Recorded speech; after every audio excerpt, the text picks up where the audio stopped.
Hey everyone, welcome to Insights with Benny, a space where ideas meet action, where stories inspire reflection and perspectives challenge the status quo. Whether you're here for clarity, challenge, or quiet wisdom, this is your place. Today's episode is titled Velvet Gloves, Iron Walls, When Polish Hides the Fault Lines.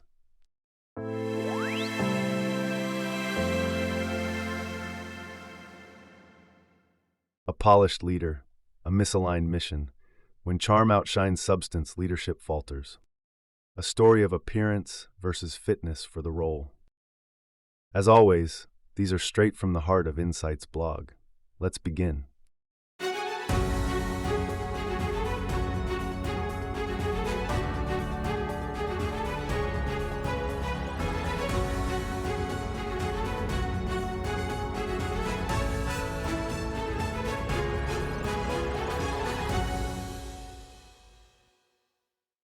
Lessons in Leadership Part 4. Not every polished pilot can navigate a storm, especially when they won't listen to the weather report. When I joined Rayabana National Institute, I stepped into an organization admired for its far-reaching initiatives and finely tuned project management systems. I was immediately drawn to the rhythm of precision and professionalism. The organization didn't just manage projects, it engineered them with finesse. From grassroots initiatives to international collaborations, the organization had a reputation for delivering excellence through carefully selected professional teams. It was the kind of organization where talents, systems, and mission converged, and it worked.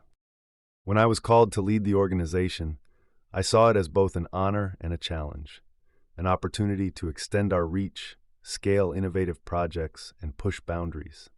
One of the more complex initiatives was a global advocacy project centered on human rights, dignity, and the protection of vulnerable groups.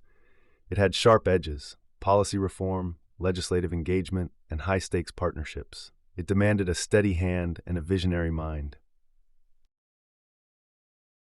The perfect candidate. Dr. Chaka entered the picture like a character written for success. His resume shimmered like a polished trophy case. A doctorate in law, top-tier university distinction, past leadership in advocacy, published works, prestigious affiliations, and numerous accolades. The interview panel was dazzled. His charisma was undeniable. Suited with precision, he spoke with grace and gravity. A professional's professional. To many, he wasn't just the right candidate. He was the perfect one. He was endorsed as strategic, reliable, detail-oriented, and ethically grounded. He checked all the boxes. In that moment, we thought we had found the golden thread to stitch this project together. But what we got was an entirely different fabric. A captain out of water. Imagine Captain Ray, celebrated in aviation. He has over 40 years of flying experience. Thousands of hours in the air, calm in turbulence, revered by crew and passengers alike. Now imagine Ray is appointed to command a massive transatlantic cargo ship. The logic: he's a captain, he'll adapt. He understands navigation, yes, but the tools, tides, and rhythm of the waves, entirely unfamiliar. At first, it's fine, the sea is calm, but soon the ship starts to drift. The instruments don't match the cockpit panels. The instincts that made him great in the air betray him at sea. He issues commands with authority, but they miss the mark. The crew grows uneasy. At this point, charm doesn't steer a vessel, and charisma doesn't replace sea sense. What once made him legendary now exposes his limitations. Dr. Chaka was our Captain Ray. He came armed with sharp intellect, but the project didn't need a theorist. It needed a navigator. Someone who could traverse the cultural, emotional, and ethical tides of real-world advocacy. His approach was calculated, but the context required a different skill. The mismatch was quiet at first, then eventually deafening. The project wasn't just technical, it was ethical. It dealt with power, vulnerability, exploitation, and dignity. It demanded authenticity and a grounding in values that could not be faked. The unraveling.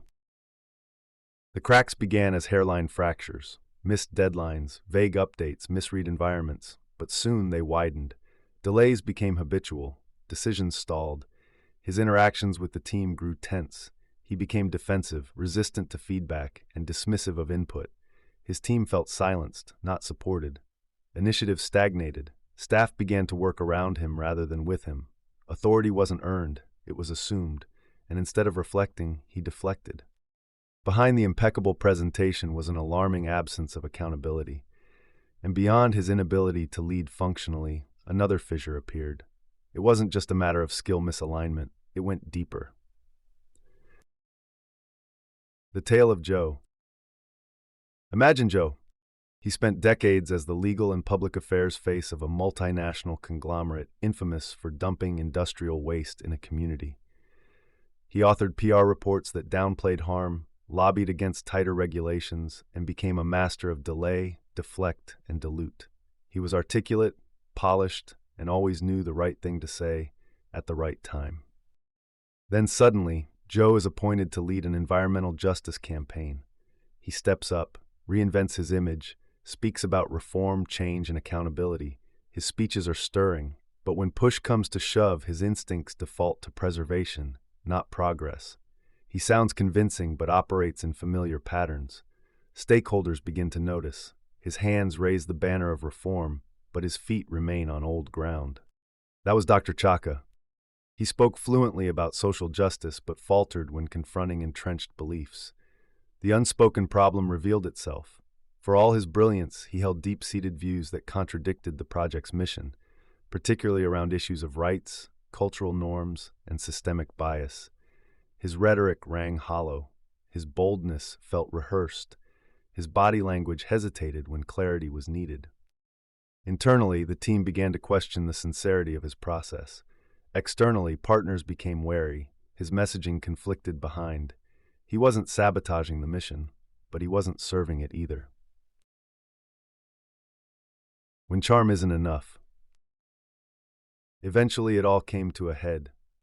The shiniest spanner isn't always the best tool to wrench a tough nut.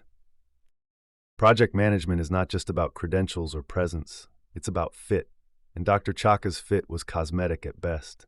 He looked the part, sounded the part, but could not lead the part. This wasn't a technical gap, it was ethical friction. It was about posture, about alignment. You can't force a misfit into leadership and expect harmony. The role called for leadership. He preferred a podium.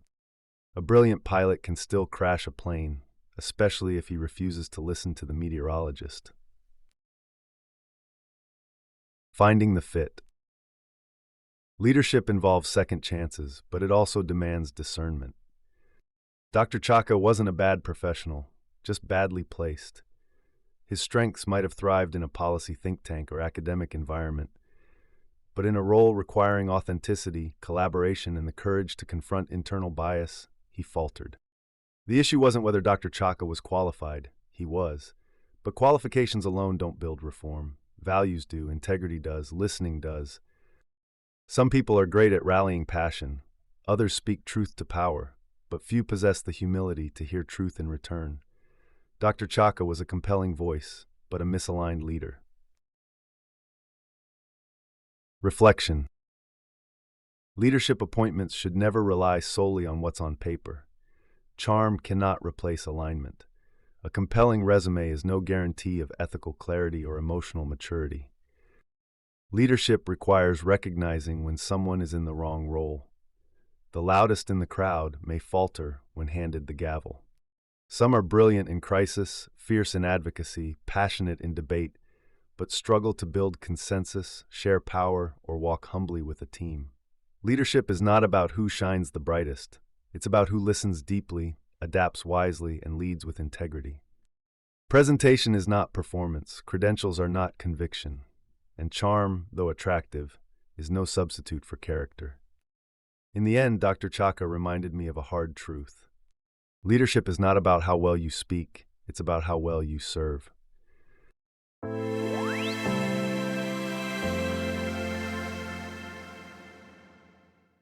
I'd love to hear your thoughts. Share them on social, and tag me with #VelvetGlovesIronWalls. Please subscribe to my channels, like, share, and help spread the message. Until next time, stay reflective.